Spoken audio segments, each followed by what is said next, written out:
Hello, friends. Welcome back. Today, I have a story for you.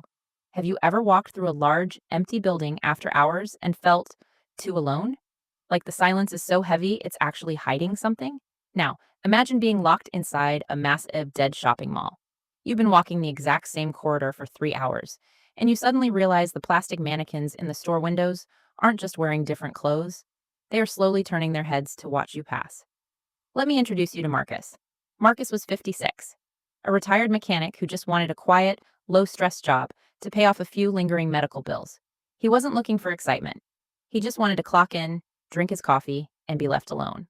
So, when he landed a gig doing the night security shift at the Valley View Galleria, he thought he'd hit the jackpot. Now, if you've ever been in a dying mall from the late 90s, you know exactly what this place looked like. It was a massive, sprawling complex filled with faded pastel tiles, dead neon lights, and those sunken lounge areas with dusty fake plants. By day, it was depressing. By night, it was something else entirely. It was a liminal space, an empty transitional zone that felt like it had been unplugged from the rest of the world. Marcus worked the 11 p.m. to 7 a.m. shift. His job was incredibly simple. Every 2 hours, he had to walk a complete lap around the mall. He started at the central security hub, walked down the east wing, looped around the massive food court, came back up the west wing, and returned to his desk. The entire lap took exactly 45 minutes. He'd check the locks on the rolling metal grates, shine his flashlight into the dark service corridors, and log his progress. For the first month, the only enemy was boredom. But on a Tuesday night in late November, the Galleria decided it was done being quiet. It was 2 a.m.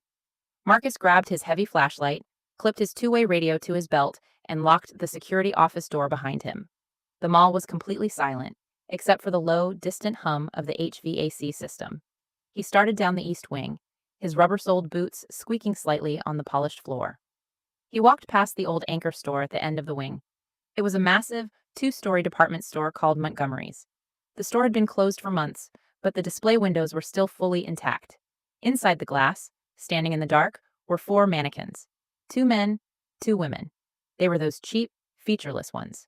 No faces, just smooth, pale, plastic ovals.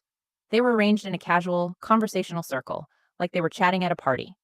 Marcus shined his light on them out of habit, checked the lock on the glass doors, and kept walking. He took a right turn at the pretzel stand, expecting to see the long stretch of the food court ahead of him, but he didn't.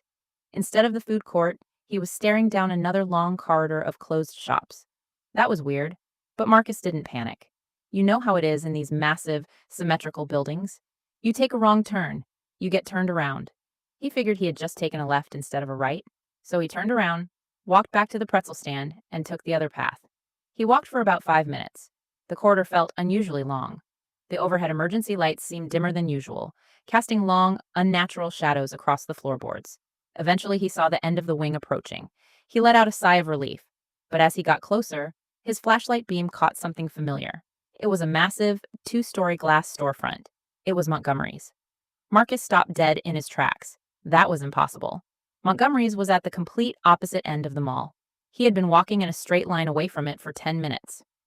Okay, Marcus muttered to himself, his voice sounding entirely too loud in the dead air. You're just tired, old man.